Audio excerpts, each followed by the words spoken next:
Hello, welcome everyone. My name is Leila Rhodes and I'll be your moderator today. Thank you so much for joining us here at NetCom Learning, a market leader in promoting lifelong learning, training, and talent development solutions.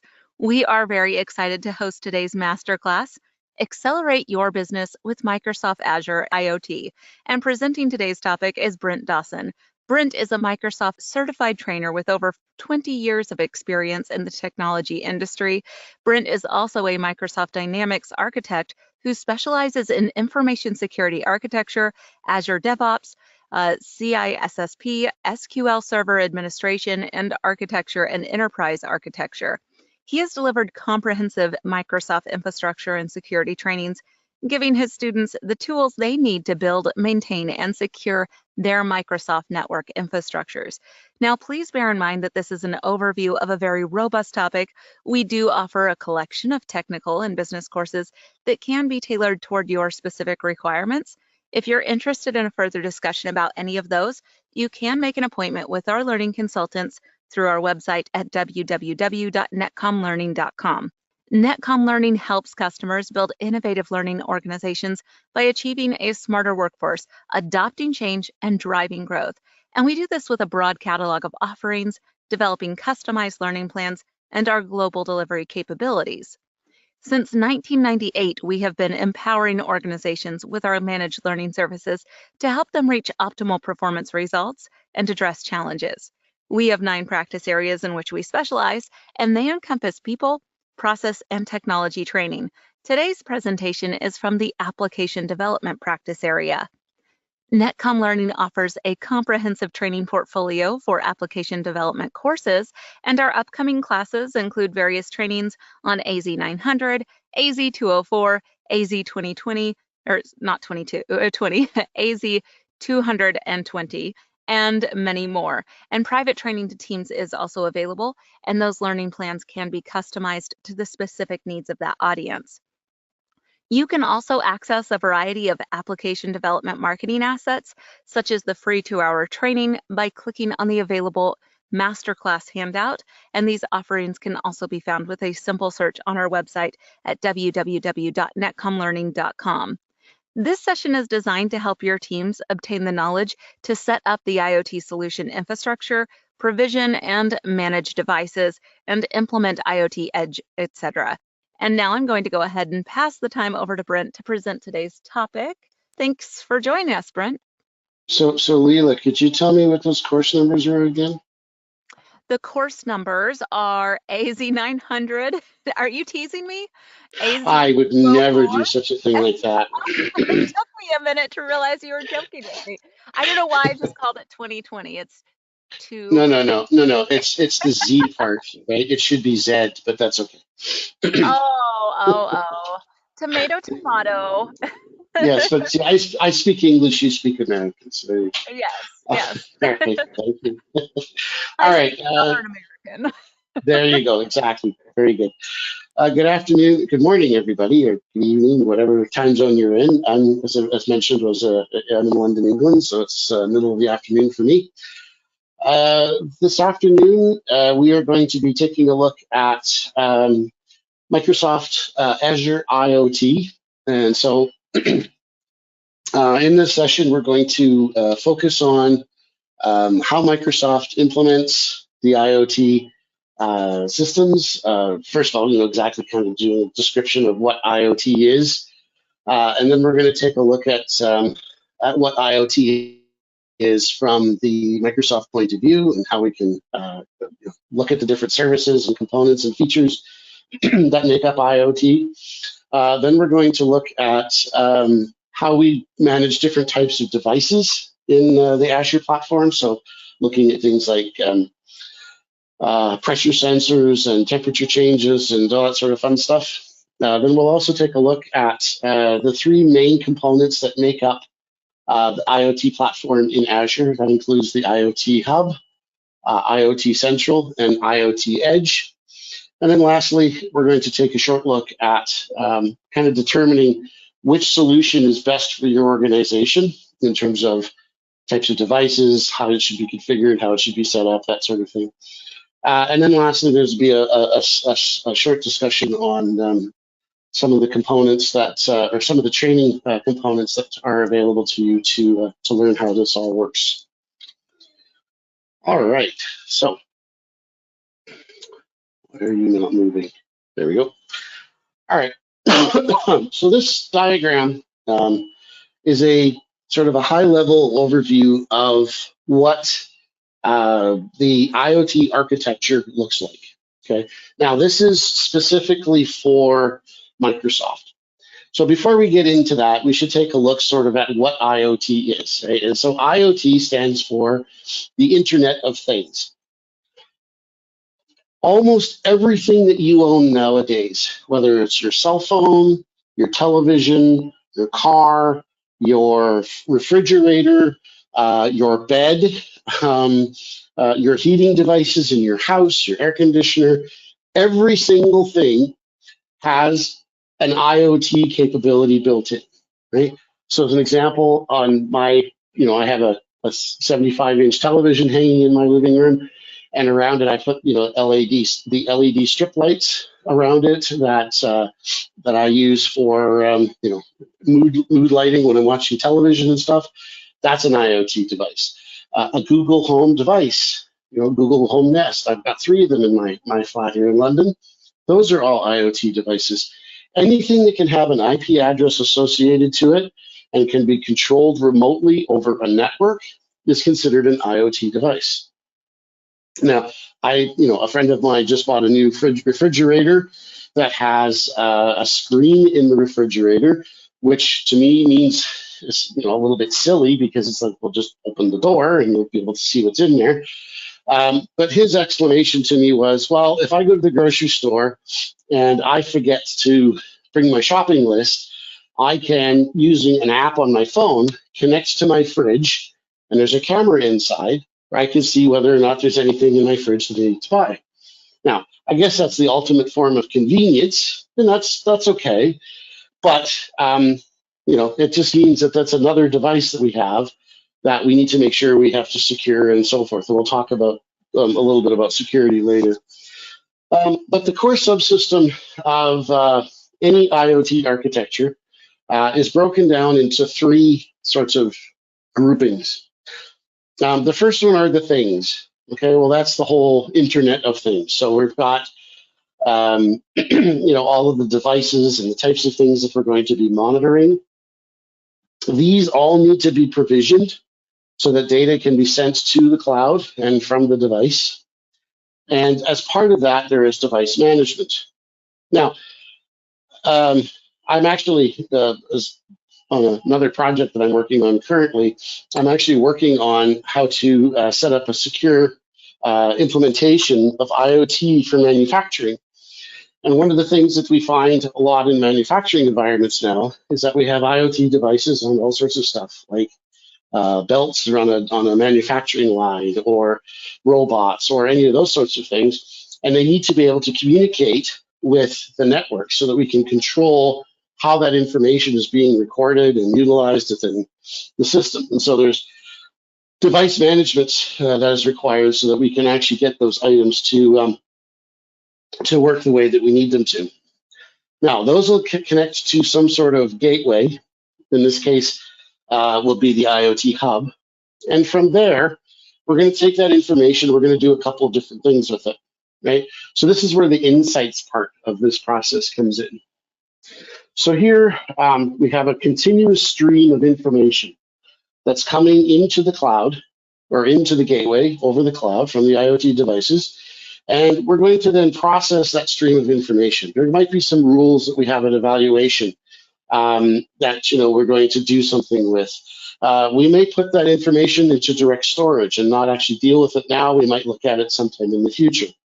But once we get that information into the system, we'll process it, right? And once we've processed it, we could do a couple of things with it. We can put it into a user interface or a reporting tool like Power BI, and be able to visualize some of the data that's there. We could send it into the third level, which is the actions group, which takes us into the business integrations, where we will integrate with other business processes so that certain types of activities will get kicked off, right? And then we can take that data, we can visualize the data, we can do learnings from that data, and then we can improve the process. So let's take this screenshot as an example. And let's say that our IoT device is a temperature sensor in a, let's say we're working in an airport, and so we have a temperature sensor in the I'm trying to remember the name, the hold room, where people, after they go through security, they go airside, referred to as airside, and they're waiting to get on their plane. Okay, so there's nobody there first thing in the morning, so the room temperature is nice and comfortable and everything's great. But the first couple of flights come in, and now all of a sudden you've got 300, 400, 500 people standing around waiting for their flight. Well, of course, the average body temperature is going to increase the radiant air temperature in the room. And so we need to then kick the air conditioning in, right? Well, we could do it manually, where somebody goes, oh, God, it's hot in here. I better go over and turn up the air conditioning. And then they have to have permissions to open the box and be able to set the temperature and then not overset it and all that sort of stuff. Whereas the IoT sensor can say, oh, boy, it's starting to get warm in here. I'm going to kick off the air conditioning system because the data that I'm sending to the cloud gateway is processed through the streaming server, which then says, oh, it meets a specific rule, which then goes to the business integration. That integration then kicks off the HVAC system, and the HVAC system opens up a vent and starts cooling the air down in that area. Okay, so an example of how you can take that information from those devices and then utilize that to automate certain activities within the business. Okay. Now, the cloud gateway part is very important. Okay. Now, the key of the architecture is the cloud gateway role. This is defined in the Microsoft documentation as a central message hub for bidirectional communication between your IoT application and the devices it manages. You may have other third-party applications that you're going to work with that need to be able to communicate with those devices. And so that hub is going to be vitally important to not only let those devices connect to your Microsoft applications, but also any other third-party applications like, as I said, HVAC systems and so forth. So this is an expanded architecture that we have that brings in some optional subsystems within the reference architecture.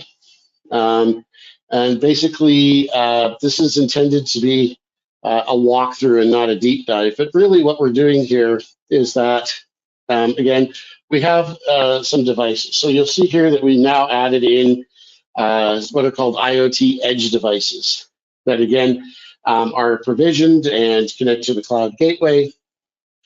From there, we now split the insights component to half of it being batch processing, which is a slow path because we have to, when we're doing batches, we collect information up and we execute them based on some sort of time frame or number of executions or that sort of thing. And we have what's referred to as a fast path, which is real-time processing, which is the same as what we saw on the last slide, right? But because we now have this real-time processing, we may have to go through some data transformations as the data is being processed in the system. From there, we will store data, and we're going to store that data into a separate database that has, active real-time data in it versus long-term cold data in it. And then the rest of the information will continue to work exactly the same. Although you'll notice under actions that there's two new boxes. One is called user management, right? And so now what we've added is that we have the ability to manage the devices and users that use those devices. And we also have machine learning capabilities. So now we can take data that we've stored in the cold path store, again, executed through batches, and now we can have machine learning run against them to be able to go through and identify and look for trends and those sorts of things. So as we are building the more detail into our architecture, we can see all of the other things that are added into this environment that will make it important to make sure it's organized correctly and so forth. And so if you are interested in this further, there are lots of documentation available on the Microsoft Docs website that has a lot of detailed information around the workloads that you're going to set up, any sort of multiple reference architecture documentation, as well as the standard IoT documentation. Also, this configuration supports legacy IoT devices as well. So if you have older IoT devices that are specific to an individual manufacturer, let's say as an example that your HVAC system is from, let's say, Honeywell, right? The IoT devices are specifically designed and built to work with the Honeywell software, but because of the way Microsoft has allowed for backwards compatibility, you can use those older devices and those legacy devices to work with the newer technologies. Now, one of the important things that obviously that we are using an IoT device for is for data flow, okay? So as I mentioned, we can use IoT devices for a number of things, as I say, your car and all the rest of it. But as I broke it out in the previous two slides, the IoT solution is all about data, the data that it's generating by the devices or the things, how it's processed, the insights, and then the actions that are taken once those insights have been viewed and looked at and determined, how things will work. So when we're, looking at specific components of the system, we have to understand how they all sort of work together, okay? So here we're going to be taking a look at how we reference data and what it's going to do. Okay, so here we're taking a look at it from the point of view of, let's say, a data analyst, and say, hey, how are you going to work with that data? What are you going to do with that data? So in this case, as I said, the concept of things or the devices feeds the data to find the business insights to generate the actions, right? So it's the standard process, whether it's a Microsoft implementation or anybody else's. This concept is fundamental, and you need to understand it so that it works regardless of whether you're in training, you're in production, in your system at home, or in your environment at work. Okay. And a key point of this is that it's not specific to a particular business vertical. It's a general design that isn't specific to any particular customer or business area. And it's not like having a desktop app versus a mobile app where you're changing the high-level fundamental design in many of the cases, right? It's the same regardless of what you're using it for.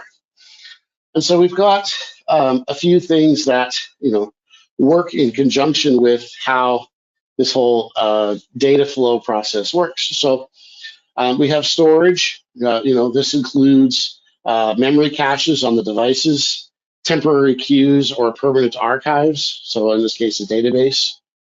The routing will allow us to send the data records to one or more of the storage endpoints, also for analysis processing and actions to be executed. Routing also makes the decisions on what data should go to which target and to when. You're not going to send temperature data to an IoT device that's not a temperature-related item, right? You wouldn't set the temperature controls to a light switch IoT device. It doesn't make any sense. Analysis is used to run the data records through a set of conditions and can produce different output records based on the scenario. So as an example, the input telemetry data that's encoded in one format may return output telemetry data that's encoded in another format. Again, it becomes how the devices work and what languages they support. And also the original input data records and analysis output records are typically stored and available to display and may trigger actions such as emails, instant messages, incident tickets, CRM tasks, device commands, and a whole host of other things. A really good example of how an IoT device would work, kind of uniquely in the world. I'm sure everybody has seen a vending machine, Coca-Cola, Pepsi, whoever it happens to be. Many years ago, there was a student at MIT who got really annoyed when he would have to get up, walk down the hall to the pop machine to get a Coca-Cola and find out that the machine was empty. Not that but you have to think about the type of person who goes to MIT. They're really focused, and they're the ones that they get things done and they design new stuff. The Sheldons of the world, if we want to look at it that way. And so, to them, taking off the time to get up and go look at the pop machine was, took up a waste of time. So he got permission from the vending machine owner to put a device in there that would determine when and how much pop was in the machine. And then he built a website that attached to that device so that the IoT sensor in the pop machine would tell you on the website how many items of an individual column there were, because basically the way it works is that, and now this was bottles at the time, so each bottle has a certain weight, and the system knew when it was full that it would have a certain weight in a certain column inside the pop machine, and when it got to a certain weight that it was going to be empty, and so on and so forth. And it worked really well, to the point that one of the major manufacturers of vending machines in the United States bought that off of the student, licensed it, copyrighted it, and now if you look on a lot of pop machines, especially ones that have wireless payment methods, those pop machines also have IoT devices in there that will call the vending owner to tell them, I'm almost empty, come and fill me up, right? So if you go to a place and it just seems like, wow, this pop machine always is full, there's never ever empty, it's because it always calls home to get filled up, and you never have to worry about running out of pop, right? There's 1,000 different examples of how IoT devices are working with all sorts of systems to help automate and speed up efficiencies, regardless of the environments that you're working in. So the data flow processing part, so in this case, getting the data from the device to the processing component, is made up of 4 ports. So there's the routing, which obviously makes the decisions on what data goes to which target and how it's going to be executed. There's the storage, which includes all the different locations for the different types of needs. You might have, types of storage in one type of database and another type of storage for different devices in another database, that sort of thing. You would also then do analysis of that data in transport, because you may have to do transformations to it. So if it put it out in one format and it needs to be recorded in another one, you'll have to do a transformation in the process of the transfer before the data can get written to the destination, regardless of whether it's coming to or going from the IoT device. And then lastly are the actions or the displays. And this is the reporting information that might have some sort of trigger action based on it. And again, this can be done whether it's based on pre-analysis of the data or post-analysis of the data. So in addition to the individual components, there are also cross-cutting architectural needs that impact the full solution. So the security considerations will be addressed throughout this discussion as they apply to specific tasks for the device themselves, or also for the Azure services. In addition, there's end-to-end security considerations and tools that support a broader security consideration that we need to take into account as well. The implementation of monitoring and logging with troubleshooting needs to be taken into account, because you need to make sure that those devices themselves are actually functioning correctly, that they're always connected to the network, that they're connected to the IoT hub properly, and that everything is functioning correctly. And then we also will need to put into consideration high availability and disaster recovery. Okay, now those are very complex discussions in them of themselves. High availability and disaster recovery are covered specifically in Azure administration courses. They do work, obviously, in conjunction with IoT, because those functionalities will allow the IoT devices, the management devices to stay up and running, but they're not directly impacted of the IoT devices themselves. And again, this is a high-level architecture, and we'll take a look at some of the other little pieces as we go through it. So the IoT components, and what are the hardware components that make it up? And most people assume IoT means IP enabled, right? So whether or not it supports direct internet or internet connectivity is irrelevant. You can also have non-IP enabled devices, things like Bluetooth or Zigbee, that can communicate with an edge device that has internet connectivity. Other hardware includes things like network switches and routers, specialized protocol gateways, and those sorts of things, okay? And in fact, chances are in your house, there'll be several of those types of devices that have gateways in them that would fall into this category, okay? Now, when I'm talking about IP versus non-IP enabled, generally speaking, you're going to have some type of internet connection. So it could be that you are, as I said before, you have your refrigerator that's reporting back to the network, or you've got your television hardwired so that you get best speed, that sort of stuff. Those devices will all work, no problem.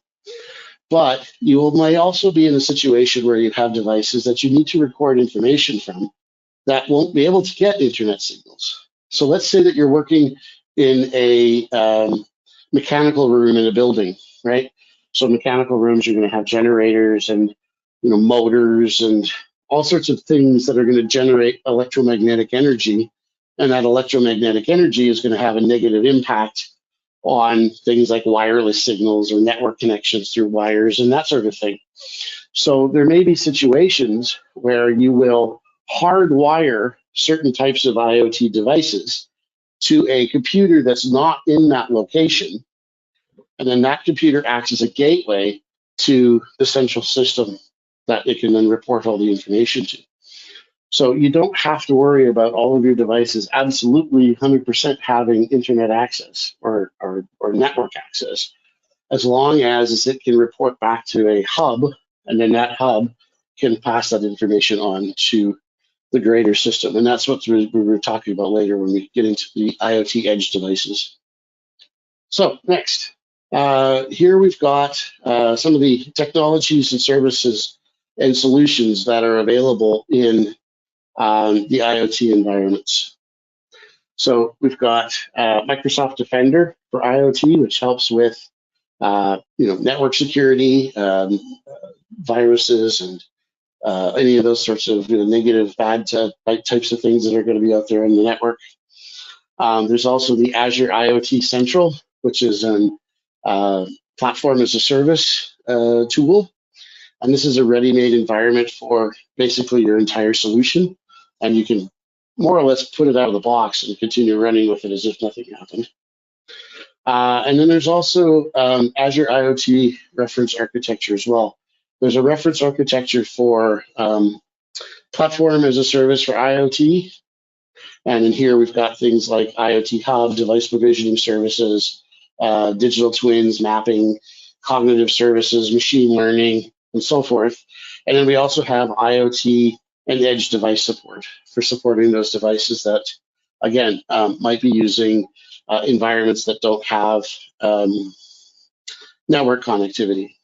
Okay. And again, in this particular point, the key environment is the cloud gateway role that gets all the data from the IoT devices into the network. So in this particular example here, we have the Microsoft offerings that are going to be used in the system. So we've already talked a little bit about security. We've already talked a little bit about logging. We've already looked at the high availability and disaster recovery components.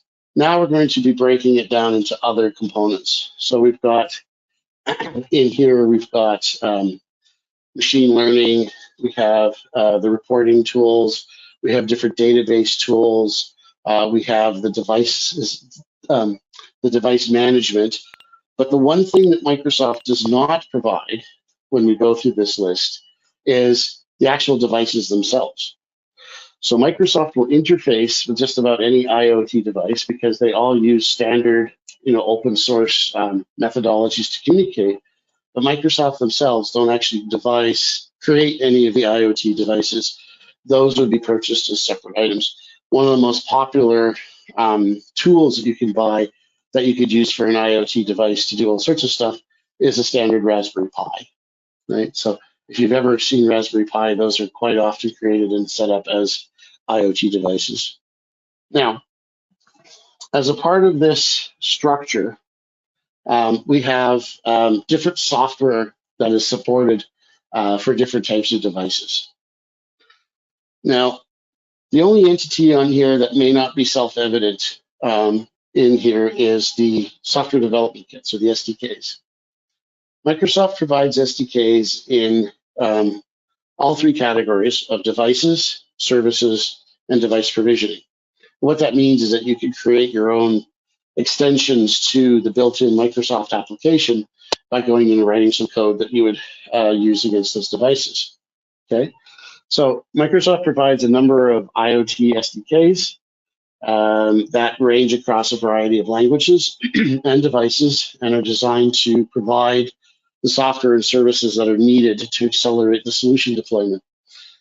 The company then breaks down their SDKs into three different categories. So for device SDKs, this enables you to build apps that run on your IoT devices using device client or module client tools.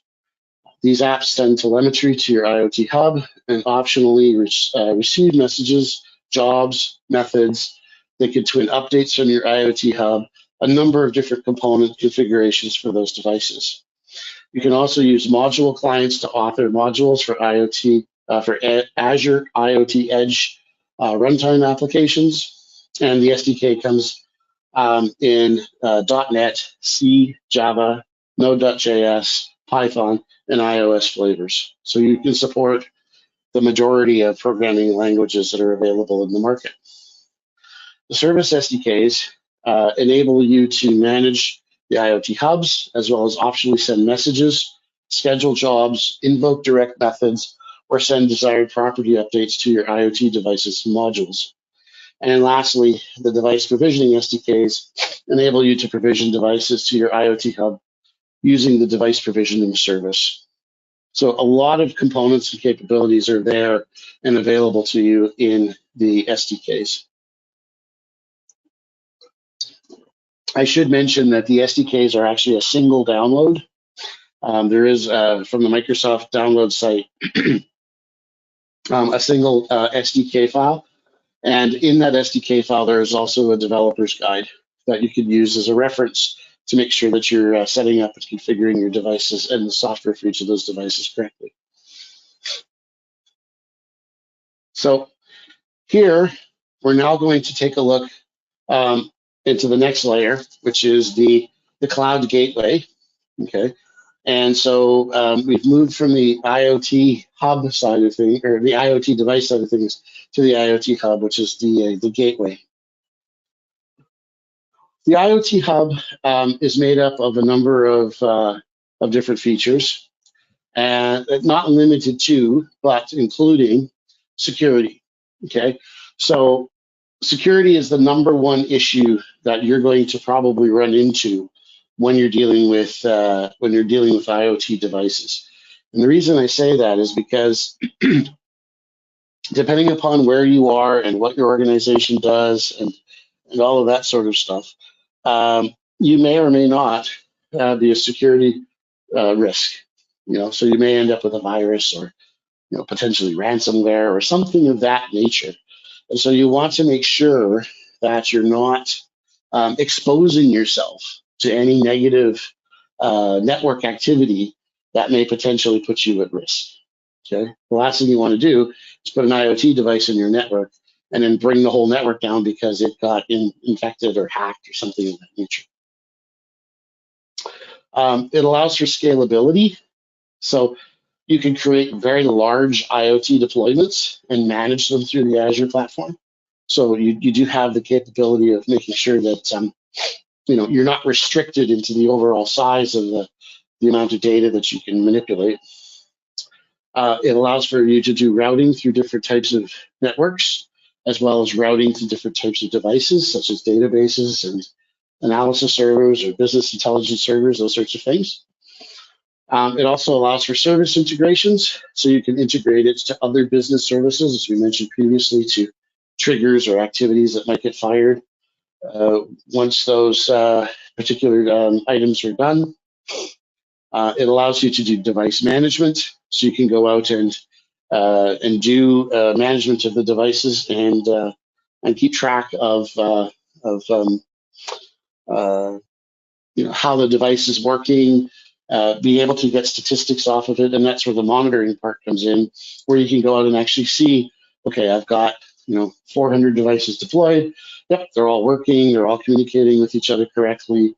Everything is fine. So it does allow you to do that whole sort of creation, management, deployment, monitoring features that are important for just about any type of component or device that lives on your network. The next area we're going to start looking at is some of the hub provisioning services that exist. So you'll see down under the things there by IoT devices that we've got the bulk device provisioning box highlighted.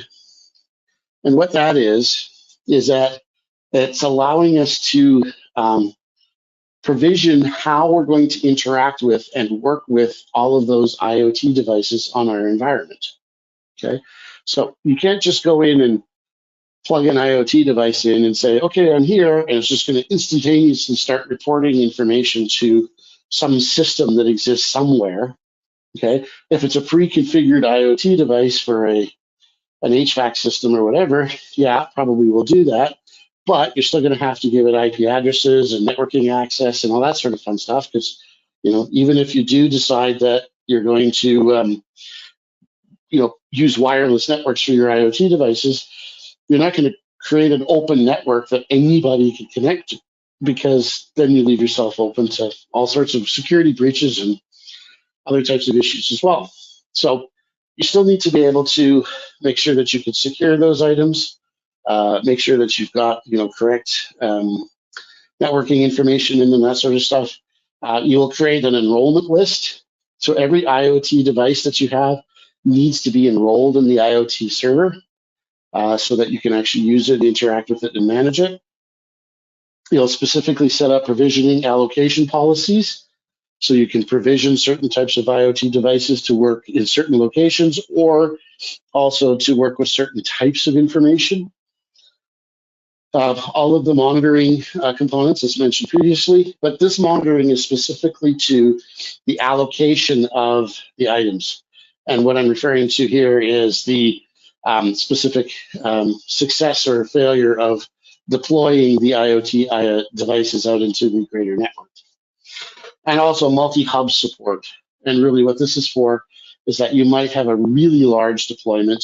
If you have a really large deployment, then you will want to put out multiple hubs across the system so that you can attract that information and manage it in a more timely and efficient manner. So as far as how we're going to manage these devices, what is device management from a high level?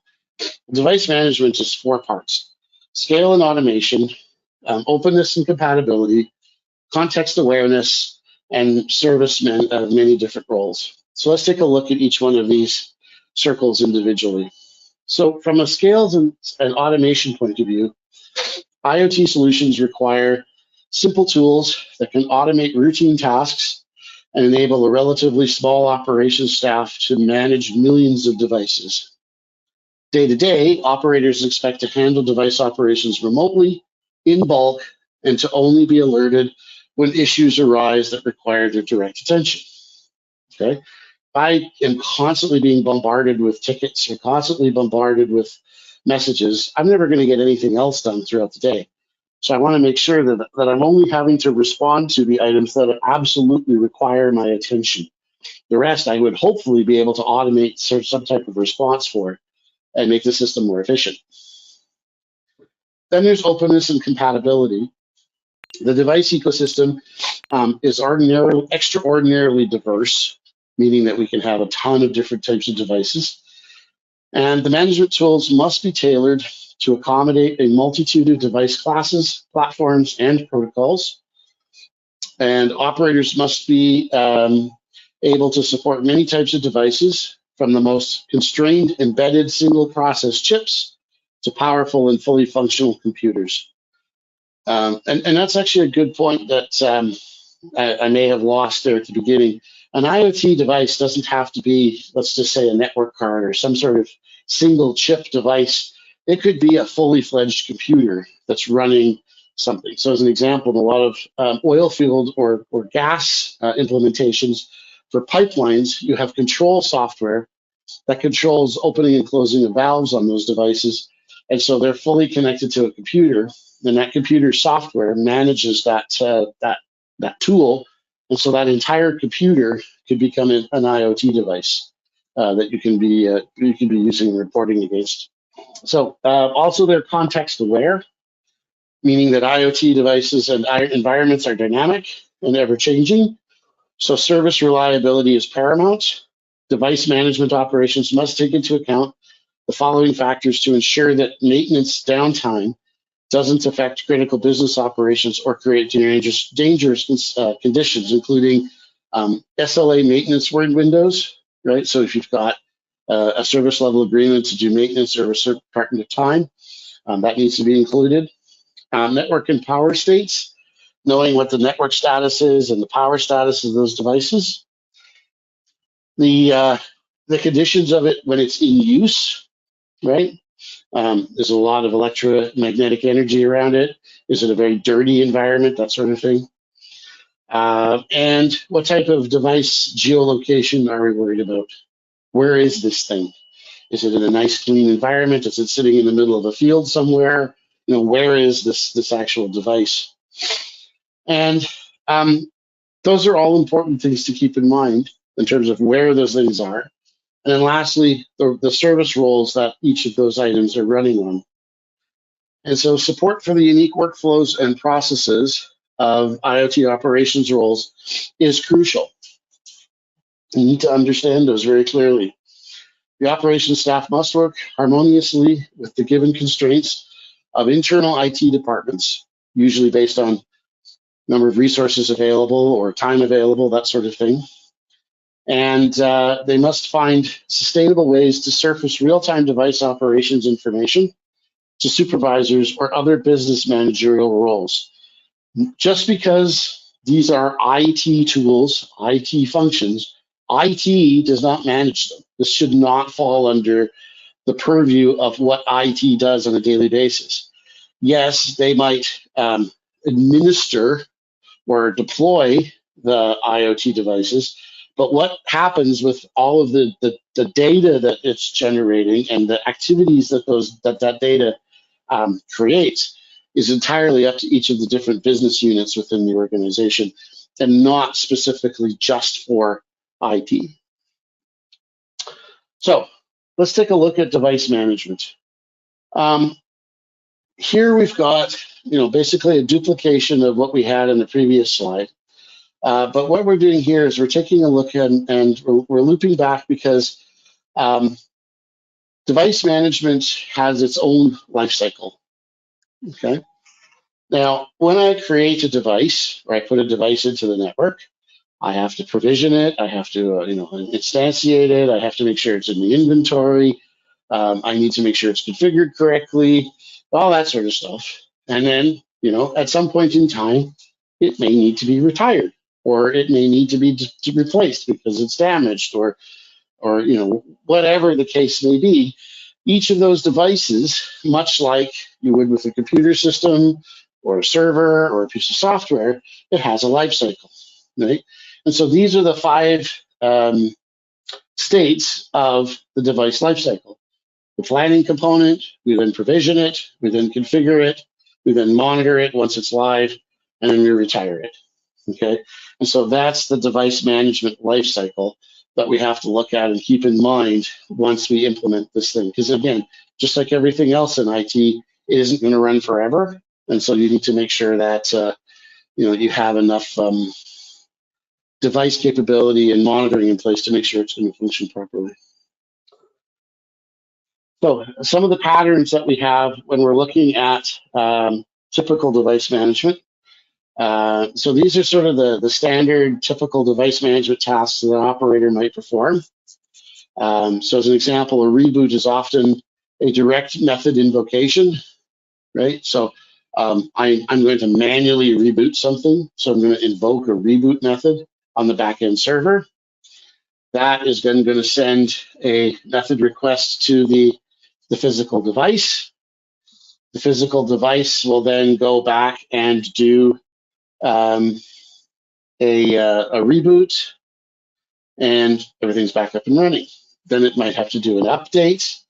It might have to do a twinning of some information from a parity device, and then we can get that information from the network. We could then reboot it, reconnect it, do whatever it is that we need to do. So we may have to do a reboot. That's a standard function. We also may have to do a factory reset, right? Same processes, except that this time, instead of doing a reboot, we're doing a reset. So we may have to report things like when was the last time a factory reset was completed, and then update that information, and then kick off a factory reset or do a reconnection of some sort. Okay. This is another direct method invocation. Something else that we may have to do is we may have to change the configuration of a device. Right. So here we're going to update the desired configuration. It's then going to get that information passed off to the physical device, and that physical device will then receive the desired properties that need to change. It will apply that configuration. After that configuration is applied, most likely it will reboot itself. When the device comes back up online and it can be able to, it will then report its new configuration.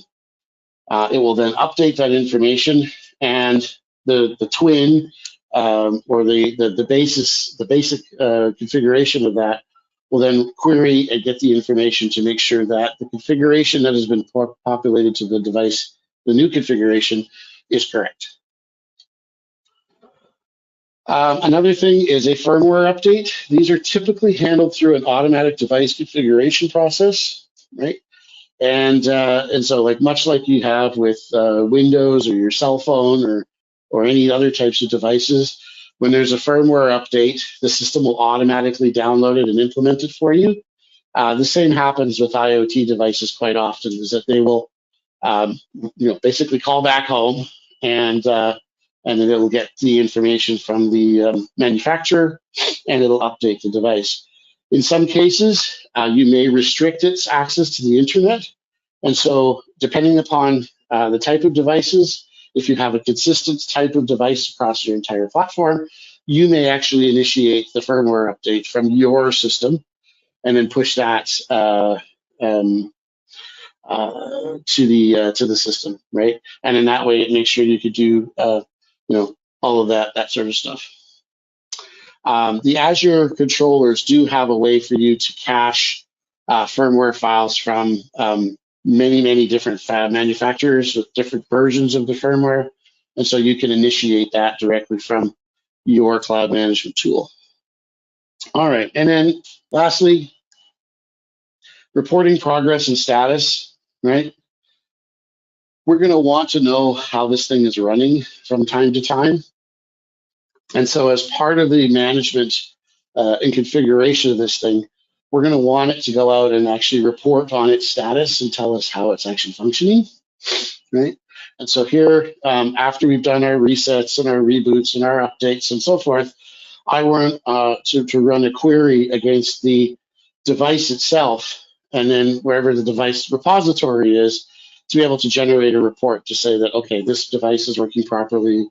It's got the right firmware on it, all that sort of stuff. It's rebooted itself once in the last 2 weeks, and blah blah blah, that sort of stuff, right? So the reporting progress and status is going to be done through what's referred to as a twin, and then it will have all of that information available to the report. So the device configuration generally has what's referred to as a twin. So the twin is responsible for making sure that the configuration that gets sent out to all of the devices is proper. Okay, so it's sort of like the gold image of the configuration of those particular IoT devices. So configurations internally, network names, firmware versions, all that sort of information are all stored on the device twin. And that's why, as you'll notice in some of the other slides, it was referring to, querying the device twin, making sure that the information is correct and so forth, is because that twin in the IoT hub is what is actually, it's actually a replica of the devices that are out into your network, and it keeps track of all that information. All right, we're going to take a look now at what the Azure IoT hub is, the Azure IoT Central tool, and the IoT Edge. So we sort of talked a little bit about these sorts of things previously, but we're going to take a look at each one of these. And really what the whole point of this particular table is here is to show you the differences between all of the different items in terms of the different types of tiers that are available in the system. So here we've got the free or the standard tier version, and we also have the basic tier. Now, you'll notice that the free or standard tier is meant, the free tier actually is meant for testing and evaluation. Okay, does not support upgrading to basic or standard. It gives you the ability to transmit up to a total of 8,000 messages per day and register up to 500 device identities. The device identity limit is only present for the free edition. Okay, so here we could see if we get rid of the free one, we're looking at just basic versus standard. Okay, that everything, the first about 6 of them are available on both, but when we get into some of the more advanced features like cloud to device messaging, device twinning, device streaming, Azure IoT Edge implementation, and IoT plug and play preview, those only come with the standard implementation. And of course, standard has a higher cost than basic. And when you're going to implement this, you'll be able to take a look at the Microsoft pricing guide, which is available on the Azure price calculator, and it'll give you a good idea as to what your pricing is and what your limits are, that sort of thing. And it's generally around the number of messages that you have delivered daily. So here we've got the different basic and standard setups. So here we've got the IoT hub throughput, right? If we're going to have sustained throughput up to 1,011 kilobits per minute per day, or that's 1.5 gigabytes per day per unit, we would want to have a basic or standard tier 1 deployment. If we're going up to 22.8 gigabytes per day, which is roughly 4,167 messages per minute, or 6 million messages per day, then we need a level 2 tier. And the level 3 allows for auto scaling through the Azure Function implementation, and that'll let you go up to 1,144 gigabytes per day per unit, and an average of 208,000 messages per minute per unit. That's 300 million messages per day. If you're getting into really big deployments with lots and lots of messaging, then an S3 account is the type of implementation that you want. So IoT has endpoints that are built into the hub, and these endpoints have a number of different activities that are associated with them.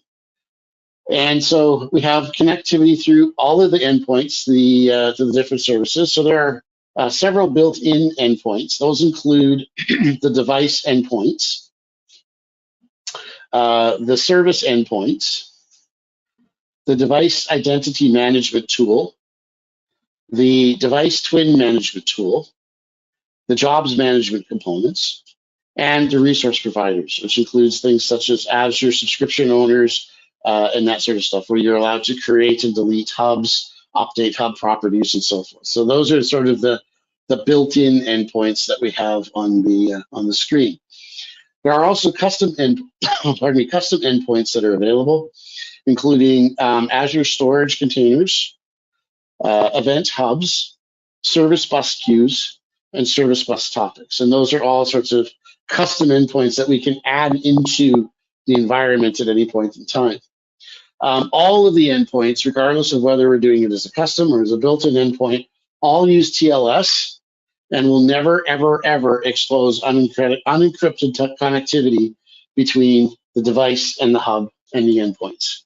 Okay, so you're always going to be using TLS, so it'll always be secured traffic over the network, whether it's wireless or wired. There are also some security features available for access control as well as permissions, right? So there are hub level shared access policies as well as device level permissions. So you may need to set the device level permission to be more secure than the central position configuration, just because a person might be able to log on the end device and not log into the hub. And also the type of security credentials that we have. So what type of security tokens are used? Are we going to be using X509 certificates on the devices, that sort of thing? As we've already mentioned, we're going to be using TLS. So we've got all of those security settings and configurations that we need to keep in configuration. The next tool is the IoT Central, and IoT Central is the tool that interacts sort of with everything, right? So it's a fully managed platform that reduces the capabilities or the requirements for you to build and manage your own IoT solutions. It's very secure. It's enterprise grade. It has predictable pricing because you can purchase based on a number of items, and it has industry-focused compatibilities. Okay, and it's based on 3 building blocks. First of all, get connected. Whereas the IoT Central connects your IoT devices to the cloud faster than any other platform. It also helps to find new devices matched to your solution in the Azure Certified for IoT device catalog. It also helps you stay connected. So it's always difficult to keep devices connected and healthy. Also, when it comes time to reconfiguring and updating devices using centralized device management, it's easier to keep them connected as well. And lastly, transformation. Using the Microsoft connectors and extensibilities, the APIs bridge the gap between the business application and the IoT, so you can direct connections between the IoT data and your decision makers. Okay, this is what's referred to, or this is what Microsoft refers to as the Azure IoT Central App Platform as an application. So APaaS or APaaS, right? So it's an application platform as a service. And you can see that there's a number of other support builders that Microsoft will work with. So Cradlepoint, Flex, Bosch, and so forth. So there's a number of other systems that they will integrate with. So the Azure, as I mentioned, the Azure IoT Central is based on getting connected, staying connected, and transforming the system. So connecting to IoT devices, so the device connectivity and management, all the edge support capabilities, the device modeling, as well as the end-to-end security, the telemetry, dashboard visualizations and insight, monitoring, and user roles and permissions for staying connected. And then also transforming things like multi-tenancy, multi-language, application-specific template application, white labeling, that sort of stuff are all supported as well. There are 2 pricing tiers for IoT Central. Each tier provides support for 2 free devices before the per device fee applies. If you're using a tier 1, that's for devices sending a few messages per hour, or tier 2 for devices sending a message every few minutes. So in that previous screen where we saw, B1, S1, B2, S2, so forth, this is the 1, 2 that we were referring to in that previous slide. And so here we've got, templates for industry verticals. We could do white labeling for our software as a solution application. has fully supported IoT Edge capabilities, has API support, plug and play support for IoT devices. And again, here you'll see if you're doing a tier one message or your tier one platform, you're doing about 5,000 messages per month per device. And then over and above that, you're looking at about 40 cents per device US dollars. For tier two, you're looking at 30,000 messages per month per device and an additional 70 cents US dollars each for each additional device over top of that, right? So you're looking at your first two are free and then you pay for each one afterwards. So when a customer decides to implement an IoT solution, they often...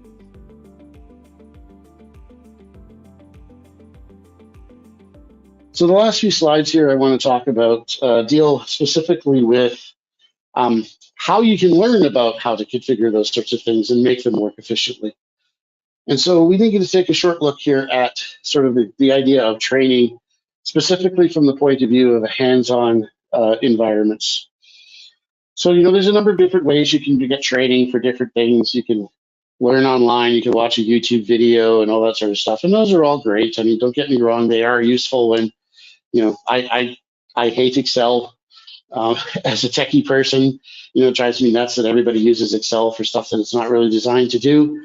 And every once in a while, I'll have to learn how to do something, and I'll go and watch a video, or I'll try and find something on Google to help me find it. But in some cases, when it's really technical stuff, it's much better and much easier if you have somebody that you can ask.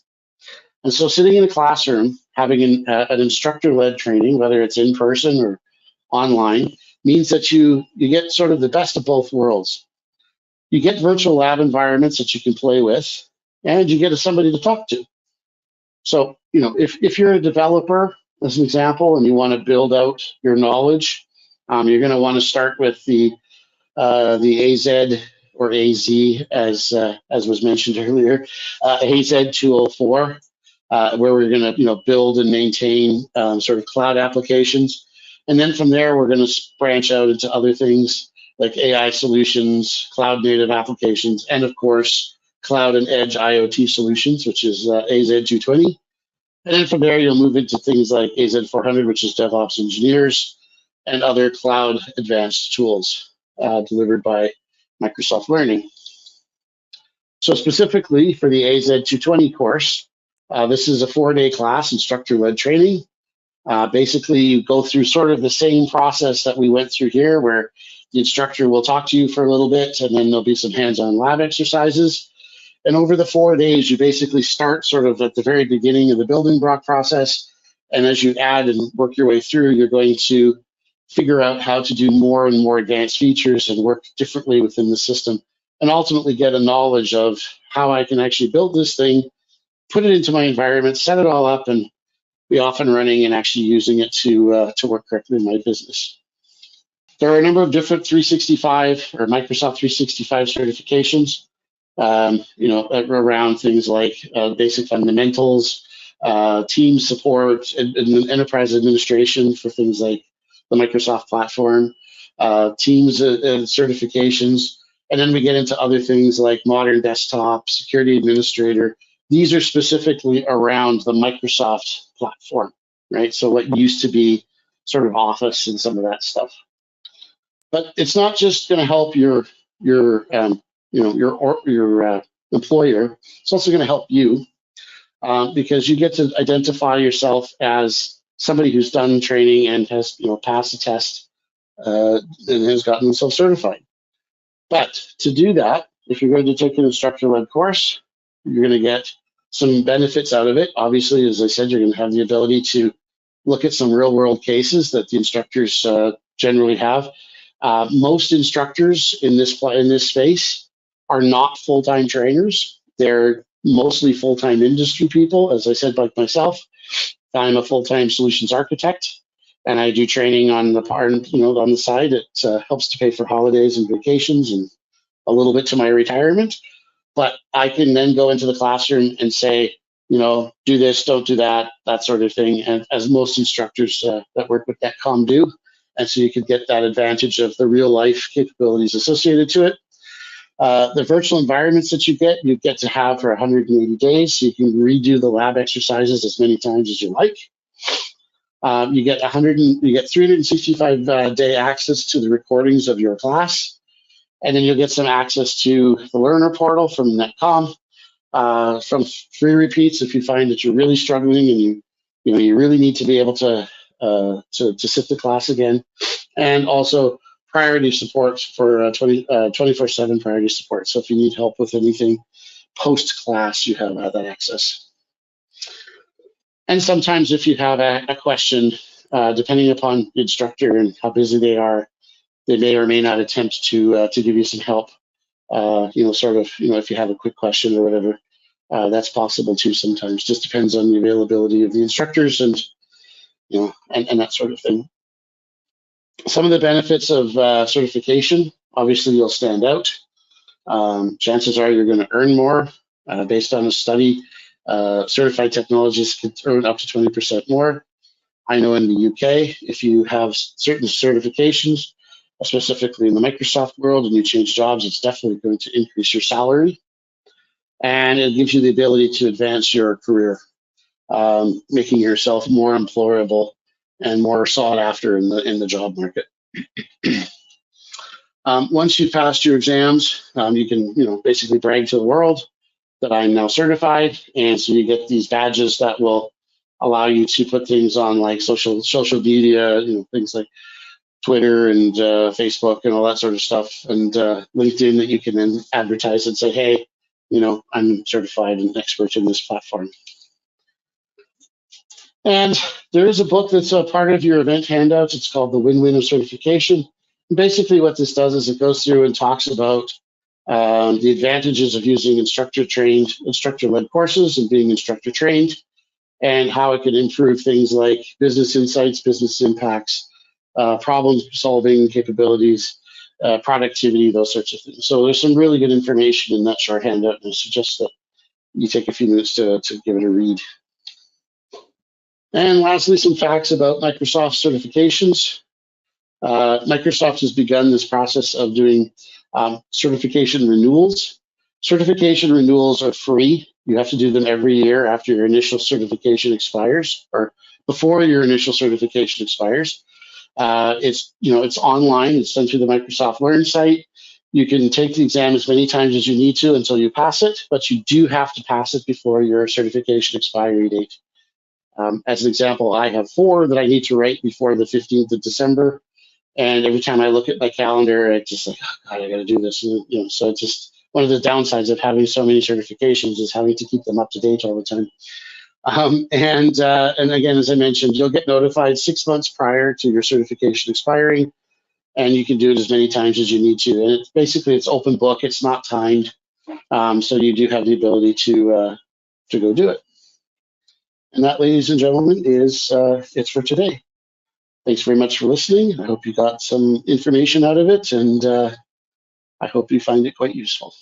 Thank you so much. Okay, so we are going to do our question and answer session in just a moment. So while you are all gathering your thoughts and getting them into the questions panel, we're going to take a quick moment and pass the time over to Amitesh, and I believe he's on here. He should be. Are you with us? Yes. Okay, so he's going to present some promotions and webinar-related courses. He's our vendor marketing manager. Thank you for joining us. Thank you. Hello all. Here I am here to introduce NetCom Learning as a brand and as one of the leading organizations for Microsoft training in the US, Canada. So yeah, you've gone through this webinar on IoT, and it was an insightful webinar, I believe. So I'll be here to take you through some of our offerings for Microsoft. So first of all, let me introduce you NetCom Learning. We are the learning partner of the year for Microsoft. We won this award from Microsoft at a global level. There were over 3,900 submissions for this from 100 countries. We won this award this year, 2022. And I also want to tell you that NetCom Learning has been in this training industry for 24 years now. And we are actually one of the leading learning partners of Microsoft. And we have trained over 80% of Fortune 1000 companies, and 16,000 plus enterprises we have trained during these 24 years. 175K plus professionals we have trained. And we have a network of 3,000 plus certified instructors with us. And we are also one of the top 20 companies as rated by ittrainingindustry.com. So yeah, this is also one of the awards that we received this year. So this is something about NetCom learning that I wanted to share. And I also want to tell you that we cater to the technology training needs from various vendors. Like we train for Microsoft, AWS, Cisco, CompTIA, PMI, Axelos, EC Council, Red Hat, and many other vendors. So we have trainers who train all these technologies with us. Microsoft is one of our leading partner vendors. I also want to introduce you to the NetCom 360, which is our learning platform. This is actually a very good platform for the enterprises, where actually enterprises will be able to check the progress of their learning plan, how their employees are getting trained. They also get a pre-assessment, post-training assessment, and they'll also be able to access all the learning related resources through this learning platform. So you'll also be able to log into this learning platform maybe within the next 48 hours. So you can actually click on this link, access NetCom 365, and you'll be able to log into this platform, and you'll also be getting a Microsoft official courseware for the webinar that we have completed today. It will be related to AZ 220 course. So you'll be getting a Microsoft official courseware for that by logging into this NetCom 365 platform. So this is the CTA for that call to action button, and you'll be able to access that. You'll be able to log in and you'll be able to access that. So everything related to this login, you'll be getting information through mailers.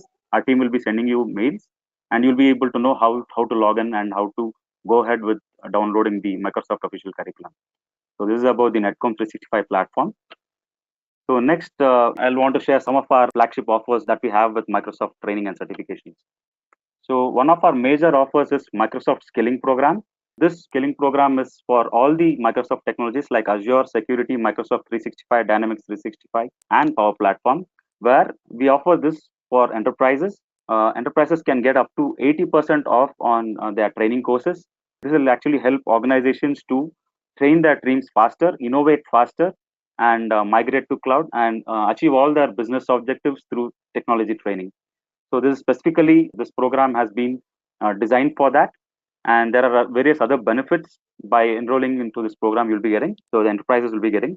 Some of them are mentioned already here. And to access this Microsoft Skilling Program, you can click on this button, get started for free. You'll be landing into the page, and you'll be able to check the benefits of the program to a higher level. So this is about Microsoft Skilling. One of our next programs is the win-win of certifications.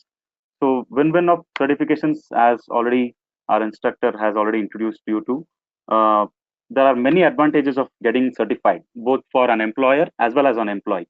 So what are these benefits? How it will help for an employee? How it will help them to reach out to the respective employers or connect with the industry people and to showcase the badges and all of that. So all these information you'll be getting through this handbook that is there, the ebook. And actually with Microsoft, the validation of a certification is for 1 year. So for every 1 year, you'll be able to upgrade your knowledge about the technology. So the retake exam for the certification is free of cost, as already our instructor has explained. And so all the other information related to these certifications and how it will be beneficial for an organization or for an employee at an individual level, they'll be able to get through this ebook. So it's a free ebook. You'll be able to download this ebook by clicking on this link here and ping your details there. So this is about the win-win of certifications.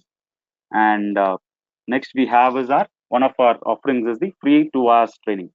So this private group training that we have is actually, we have designed this to help enterprises get a very immersive learning experience. You'll be able to find out how the learning journey will be with NetCom Learning. So from the skilling plan, if you share your requirements, so we'll be able to customize this free training program for you, and you'll be able to interact with our instructors. So you'll be going through this whole journey, and you'll be able to experience the learning that is from NetCom Learning.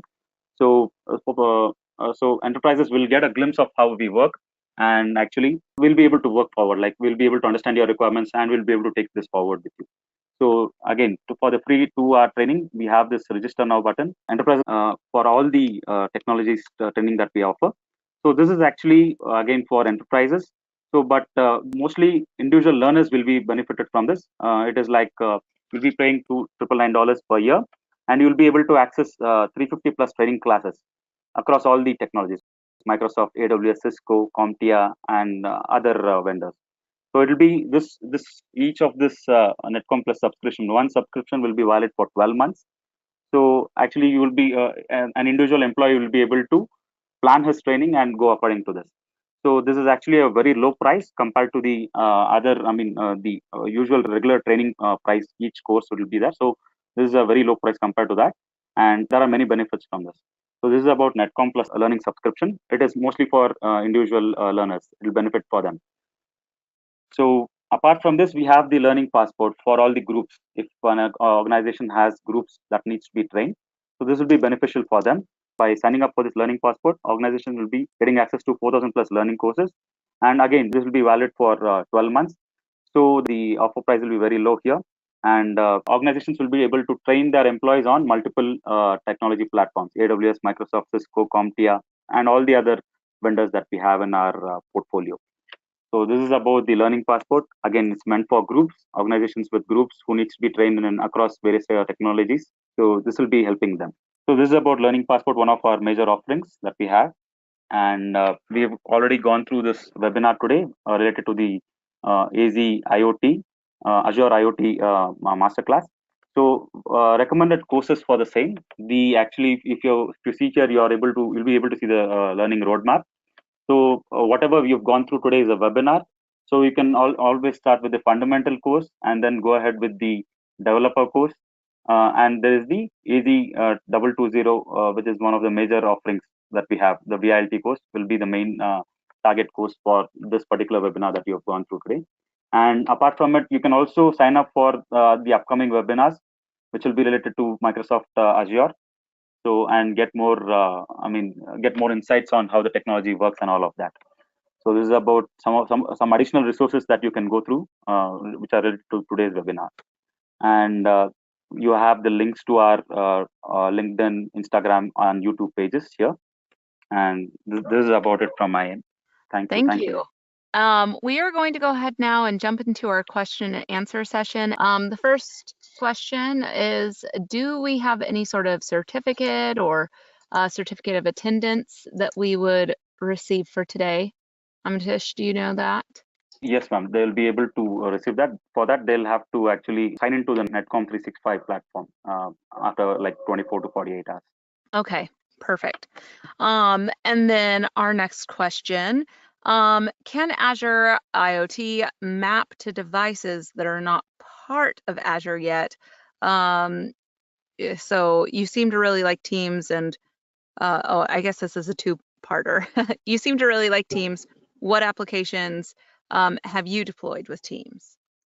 Okay, so the first part with does it support anything that's not part of the current Azure deployment? Yes, it'll support any old style legacy devices that are not part of the current listed device platform.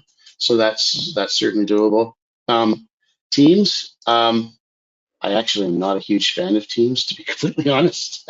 I don't do a lot of end user support for Teams in terms of architecture and stuff. Most of mine is around Dynamics 365 enterprise relational systems, ERP systems like F&O and SCM and that sort of stuff. So I've not actually had the opportunity to work on a Teams project as such. So if it does sound like that, I'm sorry. Okay. So our next one is, okay, I think some of the people missed this. If there is a certificate, I believe there is a certificate for participation that you can print off for today's webinar. Log into your NetCom Learning portal, and that should be available to download in the next 24 to 48 hours is what was mentioned. Okay, our next question is, can Azure IoT be used to automate certain types of tasks as part of the monitoring? Yes, so as you mentioned in the presentation, a prime example is temperature changes, where you have to, you want to change the temperature in an area, but you don't have to do it manually. You can use the IoT device to determine the temperature thresholds and then have that kick in the air conditioning or the heating systems based on whatever temperature ranges you've set in the monitoring tool. Thank you. Okay, so can Azure IoT be connected to applications like Dynamics Field Services or Dynamics 365 Supply Chain Management? Yes, so using the IoT devices, you can use that as an example for field services so that if you have a product that you're monitoring, let's say it's a belt on the production line, it can notify field services of the fault, and then a support ticket can get generated, support tech can be sent out, all that stuff. That all can be an automated process as well. It just sounds like there are a lot of uses, and I heard you talking about the automation. I'm like, that is pretty much what my husband does with our thermostat. When it hits that certain point, it adjusts. Yes. So and then we don't have to fight about where the temperature is going to be. We'll probably still argue.